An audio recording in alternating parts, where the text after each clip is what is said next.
Bottom Line Sports Talk. I'm George Abram. You know my partner, Albert Campman. From time to time, Al and I like to give you guys a look at maybe a show that's a little different, a little out of the ordinary. We usually have a local segment and a professional segment or college, but we'd like to do something that's like not time sensitive. You could pump this on YouTube. You could check it out. You could call your buddy and say, hey, those guys on Bottom Line picked their most underrated, underappreciated, whatever the word would be, underrated coaches. See what you think. Yeah, when you're talking football, and that's the king, it's right around the corner. We thought we'd keep in that topic to that inventory of places. And when you're talking about underrated college coaches, the very first one I'll mention is my favorite of all time.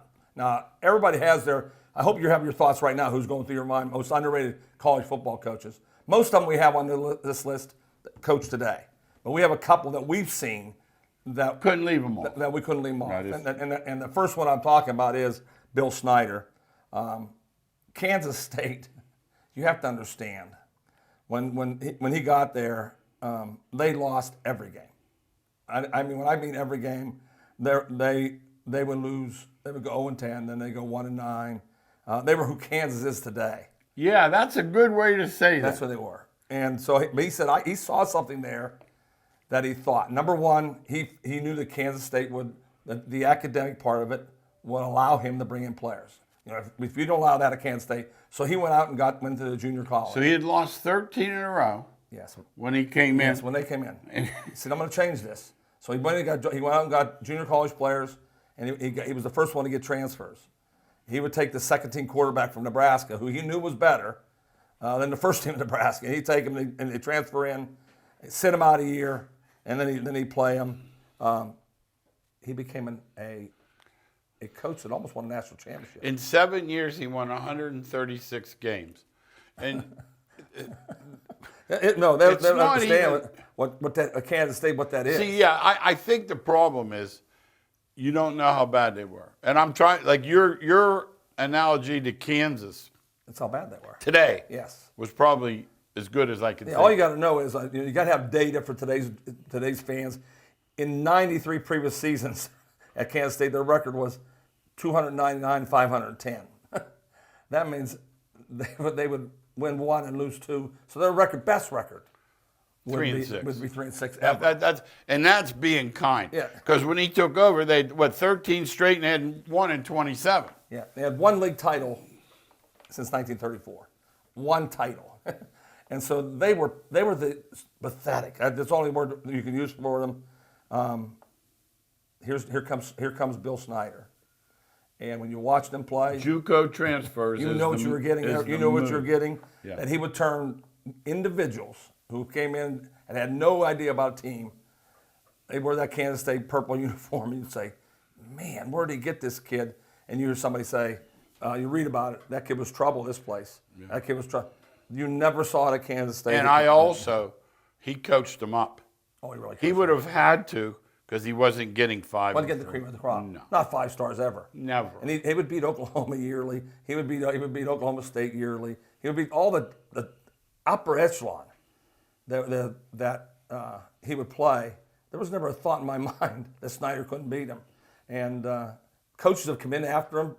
They rehired him again because they said, we got to bring him back. Remember when he left the one time? Yes. They hit bottom faster like than that. the Titanic. Yes. So I'll say right now, they went out and got a nice, very good coach from North Dakota State who was keeping them on the even keel. They're not great like Snyder's were, but at least he's doing a nice job there. Snyder had a lot to do with picking him because a lot of his attack is like Snyder's, using the run, using the play action pass. That takes us to a guy that said, forget the play action pass. I'm going to throw the ball over the field, open, and I'm going to spread it out, and then I'll run it when you don't expect it. And that's Gary Pinkel. I remember when Pinkel went to Missouri, and they said, what? He was at Toledo. Yeah, where did we get him from? Yeah, Toledo. You Ohio fans will know. You'll know how good he made Toledo. They would be in that bowl game, and George and I say, hey, we got Toledo. We get Toledo and over because you know you're winning one of them. Yes. Score a million points. You weren't stopping them. No. You were never stopping them. So George and I, they had the over for sure. And if they played somebody we thought they could beat, we'd pound Toledo because they were so much better than everybody thought they were. So here he was in 2007. Well, let me tell you a quick story. He had a guy who played at Toledo, and I had a guy who played at Syracuse. They were opening the season in the Glass Bowl, and I got the literature on just how winning that Toledo program was. I wouldn't have known. You knew it was dangerous going in there. That's what It was very dangerous. Yeah. So when you talk Toledo football, it's always been great. But the guy that put them on the map with the spread, because they always said Urban Meyer and Rich Rod, all these guys, Mike Leach, Joe Tiller, all threw the ball around the field.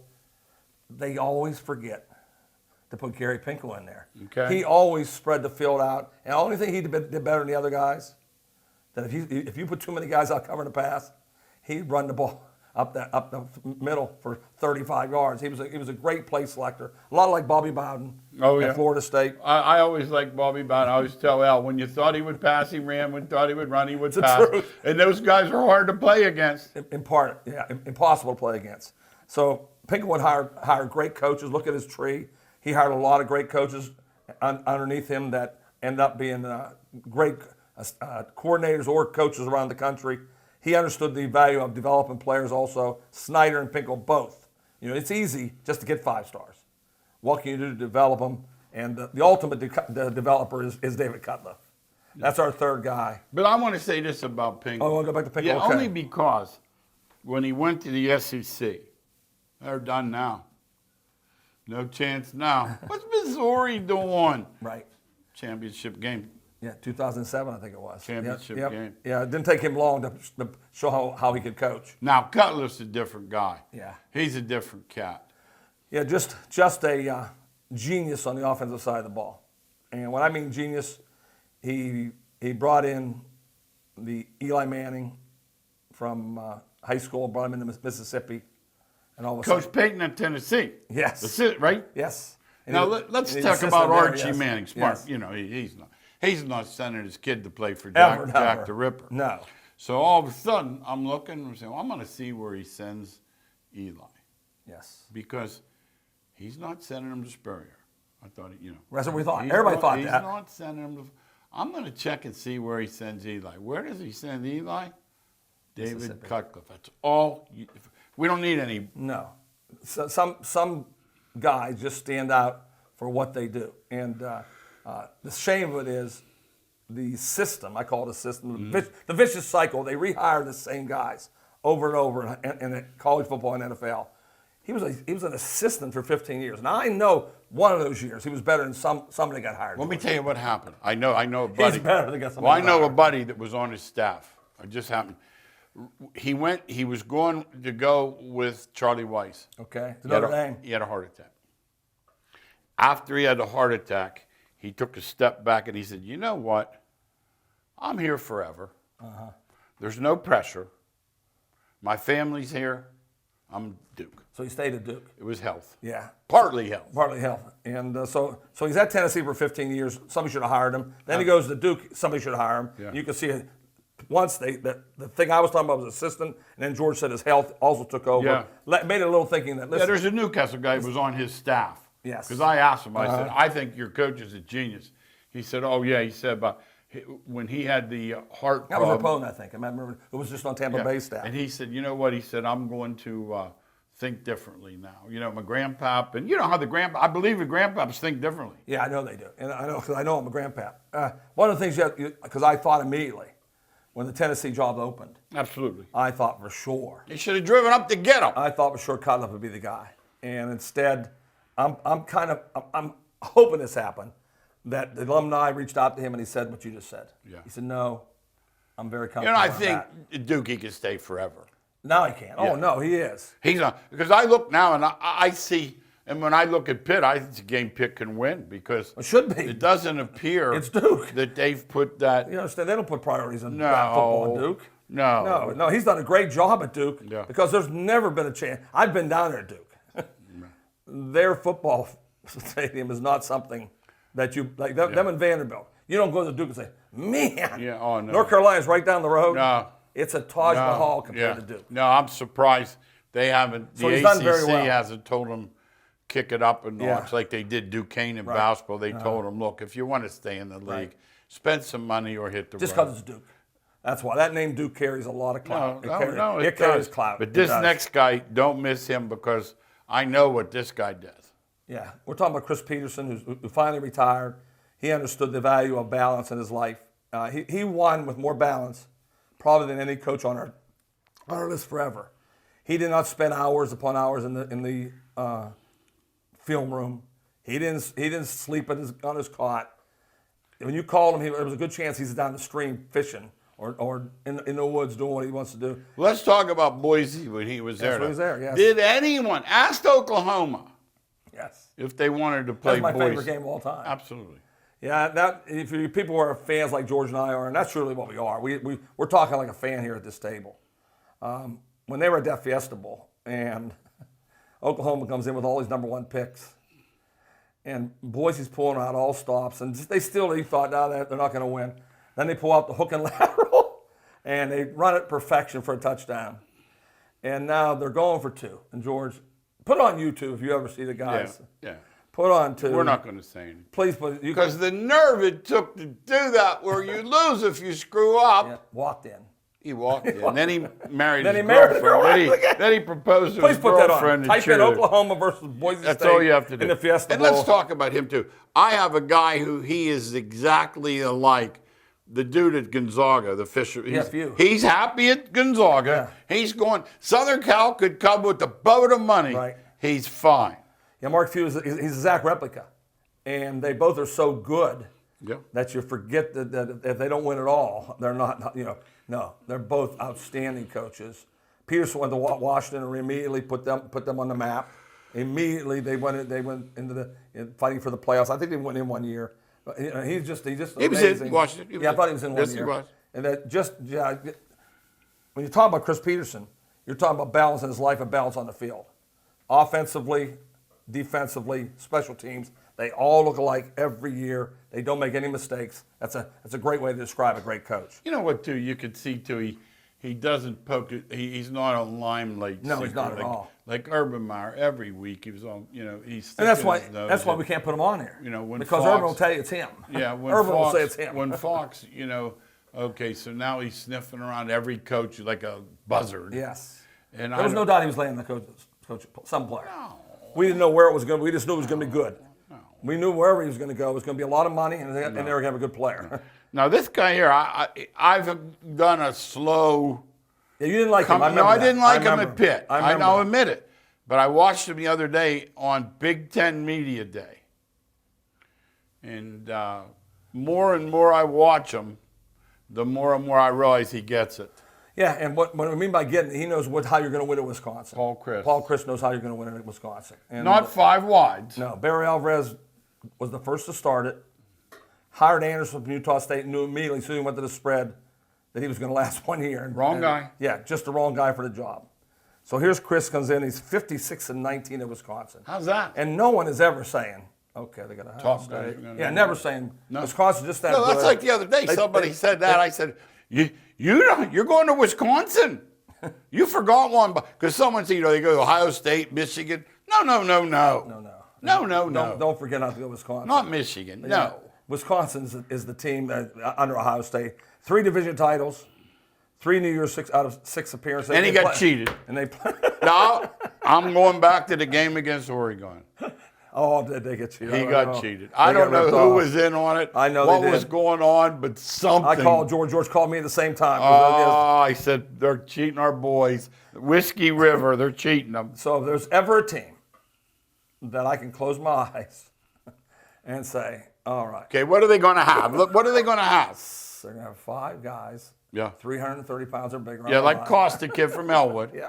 Okay. 5 of those. Now they're going to have a big tight end. They're going to have a tight end that can run. They're going to have a scat back. They're going to have a scat back and a big back. And a 6'4" quarterback that doesn't make any mistakes. He's mechanical. No doubt. But he's not going to turn the ball.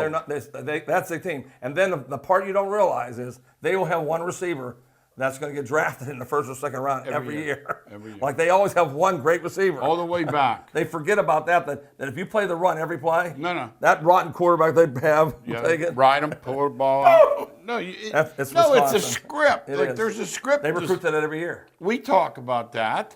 Yeah. North Dakota State, at Youngstown State's level, is Wisconsin. You could watch, if you picture North Dakota State, You know what they're gonna you're have. seeing the same thing. And they win every year. Wisconsin wins every year. He was talking the other day about one of these guys must have been at the first camp when they had John Taylor. Think about it, they got him in New Jersey. They said to him, he goes, it didn't take me long to figure out. He goes, he was wanting to jump in on special teams. And he said, whoa. He goes, get him out of there. Because after the first day or so, They knew. They Something realized, special. and he's jumping in on special teams and wanting to cover. They said, get him out of there, they said. Yeah, it reminds me of a story that, this is way back, guys. Johnny Majors is at the Big 33 game, which is Pennsylvania's big game. And Tony Dorsett's playing in the game. And he gets the ball, and his first run, he runs, and he starts running to the sideline, and he outruns the whole Ohio team for a touchdown, the whole United States team. And they said, Majors jumped up in the box. Woo!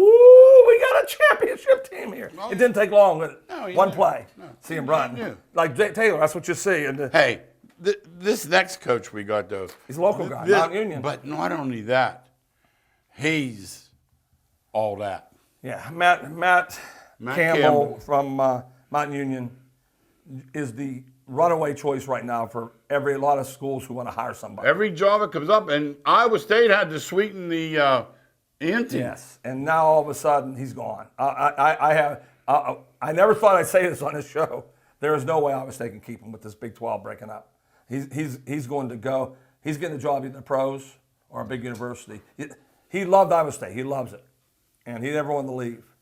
But he can't stay George now. They've ruined that. They've ruined that Fiesta so much. Bowl win too. See, Iowa State's not used to that. Now you say Southern Cal won or Texas, Yes. but when you say Iowa State won the Fiesta Bowl, And there was no doubt in our mind. No, You know, we George had- and I always pick out one bowl game. that was it.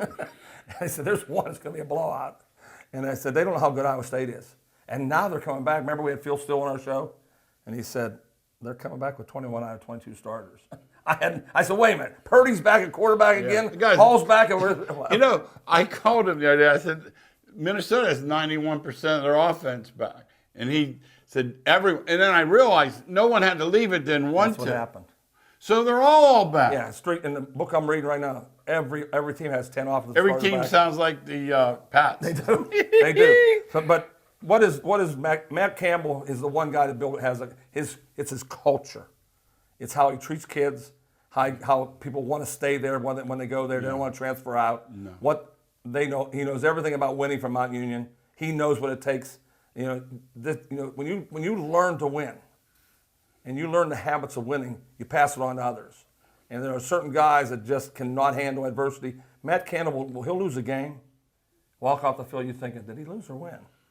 He just has it. He has it together. And see, the antithesis of that is why I'll have to see Kirby Smart win something first. He won't.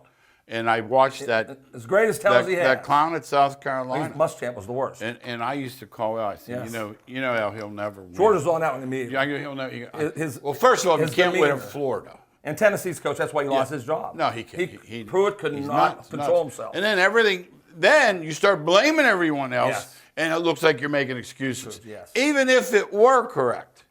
How about how wonderful Matt Campbell is that he'll take the blame for every loss and give the kids credit Hey, for every win. by the way, watch them this year. As good as Oklahoma is, They'll be right there. They just have to go to They'll be right Oklahoma. there. They'll which be makes right there it with them, no tough. question, yeah. And this next guy, I'll take it. Give me one game. I agree. I'll grab Cutliff, and maybe as he's gotten older, I'll take Fitzy. Yeah. Pat Fitzgerald, by the way, was a great player. yeah.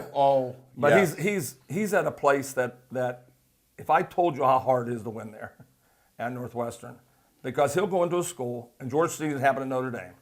He'll go into school, and there'll be a 6'5", 300-pound tackle that loves Northwestern, loves everything. He walks in, there goes to the guidance counselor, and the guidance counselor says he has a 1.5 per year. He walks right back out. If you're at Southern Cal and you're at Oklahoma, they got him signed instantly. And was at Northwestern's not a I'm chance. telling Al, quick Notre Dame story. You guys that like Notre Dame, you'll like this story because Right. it's 100%. Joe Moore was working at the guru. The greatest offensive line coach Great ever. offensive. The Yeah, award's named to Joe Moore. Yes. So Joe comes by my room, and I said, Joe, you're looking for the guidance. And we happened to have a football coach that didn't work in the building. So I said, well, come on, Joe, I'll take you down. My buddy was the guy in Scott, so I hooked him up and took Joe down, and he's looking at these guys, and I no sooner go back to my classroom, here comes old Joe. I have the room by the door. We have a campus where I taught, like you didn't have to stay in the building. So he comes by and says, hey, Joe, where you going? If I talk to those guys, I'm fired. Yes. He got praise. Academics. Fitzy's not getting, and Fitz, that's why I always respect him even more, because the last year he got some junkyard dog defense. Great defense. He used to get that one or two skill guys, but he had a defense last year. He went in and kicked Auburn's butt. Oh, when you're giving Auburn, I remember when that line, I said, Fitz is giving Auburn a touchdown. He whooped them. Yeah. He whooped them. Yeah, Pat Fitzgerald is the best defensive coach on the whole group we talked about. You talk about a guy that knows the ins and outs of every technique on the line, linebacker, and secondary. A guy that took Bennett's, Gary Barnett's, team. Everybody thought when he left. No. So here comes Randy Walker. Well, the Ohio State fans know. They do know. He shortened. They have a phrase, shortened the game. He did it. And I'll tell you what. Had him on the ropes. Ohio State wasn't too sad that game was over. Had him on the ropes. They Yes, did. he did. Yes, he but did. Pat Fitzgerald is a guy that could win with your team or his team. That's always what I thought was the honor that a coach could be given. That if you want an offensive team to score 50 points, I'll do that. Well, defense holds you to 10 points, I'll do that. He's just that kind of coach. A guy that goes under the radar that George and I know about is Kyle Whittingham. No. This might be my favorite dude. I got a great Whittingham story. You'll like this. This is the best story you'll love ever. This one, fans. This is the best story ever. Because you see him on the sideline. He's kind of unassuming. I mean, he's not like that big monster for BYU, Yeah, no, yes. But he looks like he probably played somewhere. So, opening game about 5-6 years ago, he's playing Michigan. And this guy's calls in this show, and he's talking to my man Trev. What Trev does all the college games. Tight end for BYU, yeah. yes. And he calls him, and he says, Trevor Maddich. He says, Trev, he goes, man, that Harbaugh's intense. He says, man, I watch him, and this is before he lost 9,000 games at Ohio State in a row. Trev says, hold on. Who's he playing? Who's he playing? Guy says, Utah. Trev says, hold on. He said, you see that dude on the other side over there? Guy goes, yeah. He goes, I was playing for the Washington Redskins. He said, and he hit me 4 times. Like, I didn't even get my hands out. He said, he put me on my rear end 4 straight. He said, I couldn't even break the fall. He said, you're looking at the wrong sideline. Exactly. And when you talk about Kyle Whittingham, that's what you see with Utah. Mm-hmm. They are tough hombres. I mean, they play that way. Yes. They always have somebody on the line of scrimmage that bulldoze somebody in the backfield. Remember the time they were playing Southern Cal? The big I can't pronounce Samoan nose yes. guard. And he owned Southern Cal. they started putting 3 guys there to try to hold them off. They couldn't. He always has one of those. He's a great recruiter. Because you understand, I've never been to the University of Utah. But I'm thinking Southern Cal, UCLA, Oregon with the facilities. Somehow that dude can recruit. And he's loaded this year, by the way. Always is. He always has a good quarterback. Always has hombres on defense. Kyle Whittingham. And let me add one more to him. But he's going to do better than anything. Special teams. Oh, yes. Like always, Utah has special teams. That's not by accident. It's every year. You're holding your breath when you punt, and you're holding your breath when it's not a coincidence. Not at all. This dude gets them playing, and the home field's big there. And I look, their schedule's favorable. You know what George does? He starts at noon. Yeah, I watch him. And at 2 o'clock in the morning, he goes to bed. And he'll say, did you watch Utah's comeback last night? And I said, they didn't win that game. Yes, they did. They came back. Never count them out. Yeah, because that's Kyle Whittingham. Yeah, he's the all-time underdog coach. Always. No. If they're a dog, George, they're getting points, you're all over them. Now we got Frank Solich. Yeah. Did Nebraska figure out finally, you think? No. that they made a mistake. No, that's that big dope that got rid of Jamie Dixon. Yeah. That big dope.